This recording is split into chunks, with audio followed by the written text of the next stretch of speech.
ನಮಸ್ಕಾರ, ಆದಾಬ್, ಜೈ ಭೀಮ್.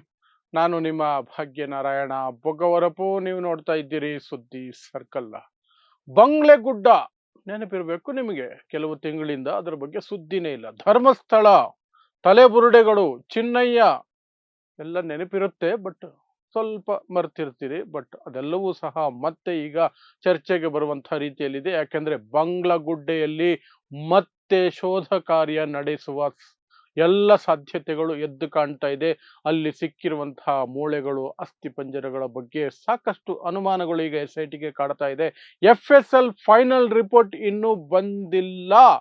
ಆದರೂ ಸಹ ಅಲ್ಲಿ ಯಾಕೆ ಇಷ್ಟೊಂದು ಮೂಳೆಗಳು, ಅಸ್ಥಿಪಂಜರಗಳು, ತಲೆಬುರುಡೆಗಳು ಸಿಕ್ಕಿದಾವೆ ಅನ್ನೋದ್ರ ಬಗ್ಗೆ SIT ತುಂಬಾ ತಲೆ ಕೆಡಿಸ್ಕೊಂಡಿದೆ ಅನ್ನುವಂತಹ ಮಾಹಿತಿ ಈಗ ಬರ್ತಾ ಇದೆ. ಸೊ ಅದರ ಸಂಬಂಧ ಇನ್ನೂ ಎಷ್ಟಿರಬಹುದು ಅಲ್ಲಿ ಅನ್ನುವಂತಹದ್ದಕ್ಕೆ ಇನ್ನೊಂದಷ್ಟು ಶೋಧ ಕಾರ್ಯ ಮಾಡುವಂತಹ ಸಿದ್ಧತೆಗಳು ನಡೀತಾ ಇದೆ ಅನ್ನುವಂತಹ ಮಾಹಿತಿ ಬರ್ತಾ ಇದೆ. ಹಾಗಾದ್ರೆ ಧರ್ಮಸ್ಥಳ SIT ತನಿಖೆ ಏನ್ ನಡೀತಾ ಇದೆ? ಏನಿದು ಹೊಸ ಬೆಳವಣಿಗೆ?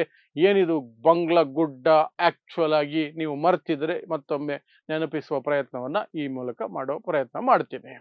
ಸೊ ಮೊದಲಿಗೆ ನಿಮಗೆ ಗೊತ್ತಿರಬೇಕು, ಚಿನ್ನಯ್ಯ ಅನ್ನುವಂತಹ ವ್ಯಕ್ತಿ ಕಳೆದ ವರ್ಷ ಜುಲೈನಲ್ಲಿ ದಿಢೀರ್ ಅಂತ ಬಂದು ಜುಲೈ 3ನೇ ತಾರೀಕು ಒಂದು ಕೇಸನ್ನ ಬೆಳ್ತಂಗಡಿ ಪೊಲೀಸ್ ಸ್ಟೇಷನ್ ಅಲ್ಲಿ ಮಾಡ್ತಾನೆ. ಒಂದು ದೂರು ಕೊಡ್ತಾನೆ. ನಾನು ಇಲ್ಲಿ 1998ರಿಂದ 2014ರವರೆಗೆ ಪೌರ ಕಾರ್ಮಿಕನ ರೀತಿಯಲ್ಲಿ ಸ್ವಚ್ಛತಾ ಕಾರ್ಯದಲ್ಲಿದ್ದಂತಹ ಸಿಬ್ಬಂದಿ. ನಾನು ಸಾಕಷ್ಟು ಹೆಣಗಳನ್ನ ಊತ್ತಿಟ್ಟಿದ್ದೀನಿ. ಅದರಲ್ಲಿ ಸಣ್ಣ ಸಣ್ಣ ಮಕ್ಕಳು ಇದ್ದಾರೆ, ಸ್ಕೂಲ್ ಮಕ್ಕಳು ಇದ್ದಾರೆ, ಹೆಣ್ಣು ಮಕ್ಕಳು ಇದ್ದಾರೆ, ಎಲ್ಲರೂ ಇದ್ದಾರೆ. ಕೆಲವು ದೇಹಗಳು ಸ್ಕೂಲ್ ಬ್ಯಾಗ್ ಸಮೇತ ಬಂದಿದ್ದನ್ನು ಸಹ ನಾನು ಊತಿದ್ದೇನೆ ಅಂತ ಸಾಕಷ್ಟು ರೀತಿಯಲ್ಲಿ ಆತ ಹೇಳ್ದ. ಅದು ಸಂಚಲನವನ್ನ ಮೂಡಿಸ್ಬಿಡ್ತು. ಧರ್ಮಸ್ಥಳದಲ್ಲಿ ಏನ್ ನಡೀತಿದೆ, ಏನಾಗಿದೆ ಧರ್ಮಸ್ಥಳದಲ್ಲಿ ಅನ್ನುವಂಥದ್ದು ದೊಡ್ಡ ಮಟ್ಟದಲ್ಲಿ ಚರ್ಚೆ ಆಗೋಕೆ ಶುರುವಾಯಿತು.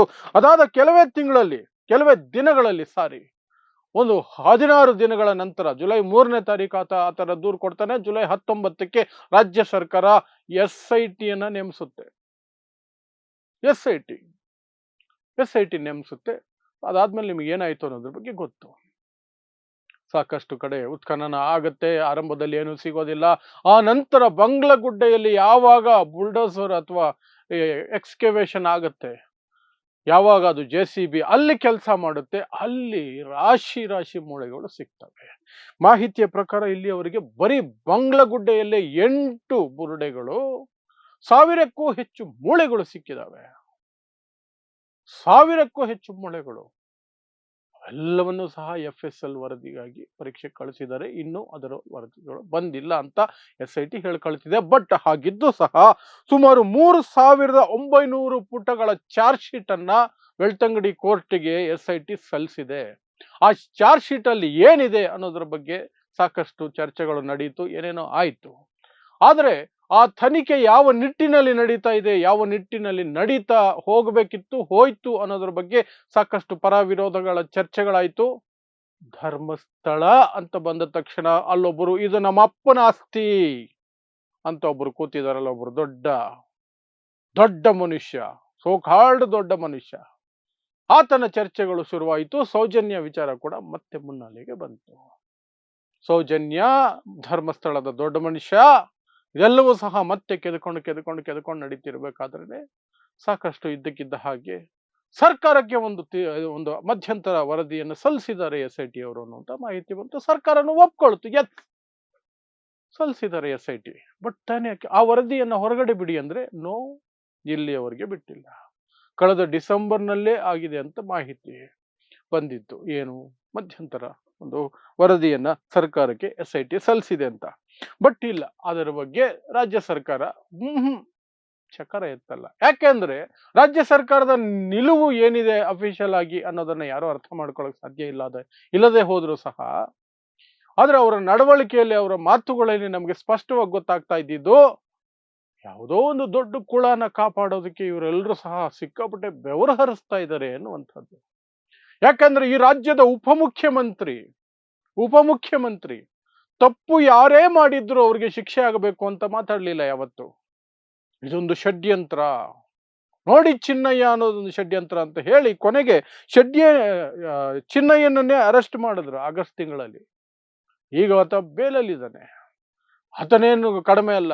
ಆರಂಭದಲ್ಲಿ ಕೊಟ್ಟಂತಹ ದೂರಿನಲ್ಲಿ ಕೊಟ್ಟಂತಹ ಮಾಹಿತಿಯನ್ನ, ಮ್ಯಾಜಿಸ್ಟ್ರೇಟ್ ಮುಂದೆ ಕೊಟ್ಟಂತಹ ಸ್ಟೇಟ್ಮೆಂಟ್ ಅನ್ನ ಎಲ್ಲವನ್ನೂ ಬದಲಾಯಿಸ್ಬಿಟ್ಟ.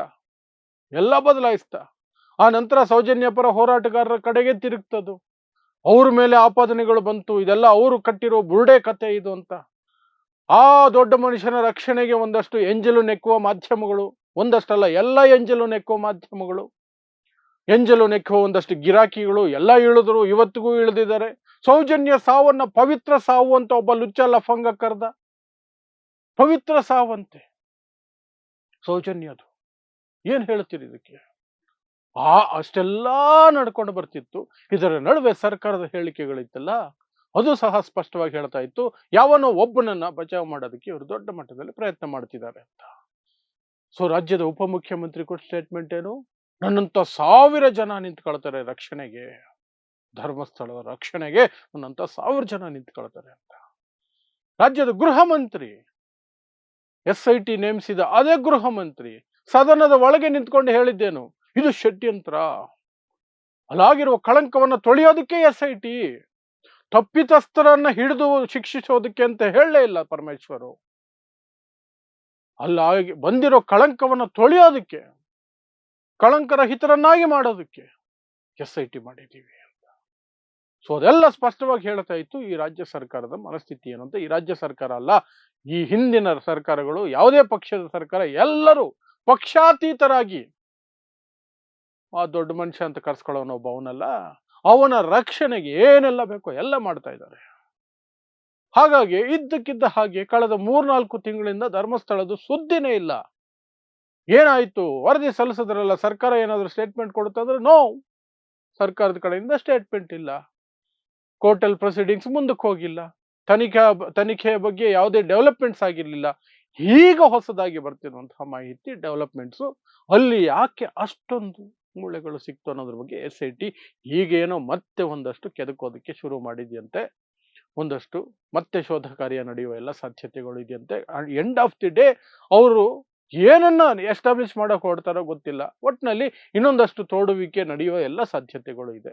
ಸೊ ಒಳಗಿಂದ ಬರ್ತಿರುವಂತಹ ಮಾಹಿತಿ, ಮೂಲಗಳ ಪ್ರಕಾರ ಬರ್ತಿರುವಂತಹ ಮಾಹಿತಿ ಅಂದ್ರೆ SITಗಿರೋ ಅನುಮಾನ, ಇದು ಕಾಲಾಂತರದಿಂದ ಸುಮಾರು ವರ್ಷಗಳಿಂದ ಸಾಮೂಹಿಕವಾಗಿ ಹೆಣಗಳನ್ನು ಬಿಸಾಕುವಂತಹ ಪ್ಲೇಸ್ ಆಗಿತ್ತ ಅದು ಬಂಗ್ಲಗುಡ್ಡೆ. ಅದನ್ನ ಎಸ್ಟಾಬ್ಲಿಷ್ಮೆಂಟ್ ಮಾಡಬೇಕು ಮತ್ತು ಅದನ್ನ ಅದೇ ಜಾಗವನ್ನ ಹೇಗೂ ಹೆಣಗಳನ್ನು ಹಾಕ್ತಿದಾರಲ್ಲ ಅಂತ ಬಳಸ್ಕೊಂಡು ಕೆಲವರು ಕೊಲೆ ಮಾಡಿನೋ ಇನ್ನೇನೋ ಅತ್ಯಾಚಾರ ಮಾಡಿನೋ ಇನ್ನೇನೋ ಮಾಡಿ ತಂದು ಅಲ್ಲಿ ಸುರಿತಾ ಇದ್ರ ಹೆಣಗಳನ್ನ. ಆ ಹೆಣಗಳ ಜೊತೆ ಇದನ್ನು ಆಗ್ಬಿಡ್ಲಿ ಅಂತ, ಅಥವಾ ಬೇರೆ ಏನಾದ್ರು ಮಾಫಿಯಾ ಇದೆಯಾ? ಯಾಕಂದ್ರೆ ಹೋರಾಟಗಾರರು ಸಾಕಷ್ಟು ಆರೋಪಗಳನ್ನ ಮಾಡಿದ್ದಾರೆ. ಅಂಗಾಂಗಗಳ ಕಳ್ಳತನದಿಂದ ಹಿಡಿದು ಅತ್ಯಾಚಾರಗಳು, ಯಾರದೋ ಒಬ್ಬರದು ಪಾಳೆಗಾರಿಕೆ ನಡೆದಿರುವಂತಹ, ಡಿಕ್ಟೇಟರ್ಶಿಪ್ ಲೆವೆಲ್ ಅಲ್ಲಿ ನಡೆದಿರುವಂತಹ ಕೃತ್ಯಗಳು, ಕ್ರೌರ್ಯಗಳು, ಕೊಲೆಗಳು, ಅತ್ಯಾಚಾರಗಳು, ಎಲ್ಲದರ ಬಗ್ಗೆ ಇವರೆಲ್ಲರೂ ಸಹ ಆರೋಪಗಳನ್ನು ಮಾಡಿದ್ದಾರೆ. ಅದು ಮಹೇಶ್ ಶೆಟ್ಟಿ ತಿಮರೋಡಿ ಇರಬಹುದು, ಮಟ್ಟಣ್ಣವರು ಇರಬಹುದು, ಇನ್ನೊಂದಷ್ಟು ಜನ ಹೋರಾಟಗಾರರು ಯಾರೆಲ್ಲ ಇದ್ರು ಎಲ್ಲರೂ ಸಹ ಆರೋಪಗಳನ್ನು ಮಾಡಿದ್ದಾರೆ. ಬಟ್ ಅವ್ರಿಗೂ ಸಾಕಷ್ಟು ತೊಂದರೆ ಕೊಟ್ಟರು, ಅವ್ರನ್ನ ಕರೆದ್ರು, ಅರೆಸ್ಟ್ ಮಾಡೋ ಭಯ ತೋರಿಸಿದ್ರು, ಅವ್ರು ಕೋರ್ಟ್ಗೆ ಹೋಗಿ ರಿಲೀಫ್ ಪಡ್ಕೊಂಡು ಬಂದ್ರು, ಗಡೀಪಾರು ಮಾಡೋ ಪ್ರಯತ್ನಗಳು ಒಂದಲ್ಲ ಇಲ್ಲಿಯವರೆಗೆ ನಡೆದಿರೋದು. ಎಲ್ಲದರ ನಡುವೆಯೂ ಸಹ ಪಾಪ ಆ SITಯ ಮುಖ್ಯಸ್ಥರಾಗಿರುವಂತಹ ಮೊಹಾಂತಿ ಅವರು ಏನೋ ಮಾಡಕ್ ಹೊರಟಿದ್ದಾರೆ ಅಂತ ಈಗ ಮಾಹಿತಿ ಮತ್ತೆ ಬರ್ತಾ ಇದೆ.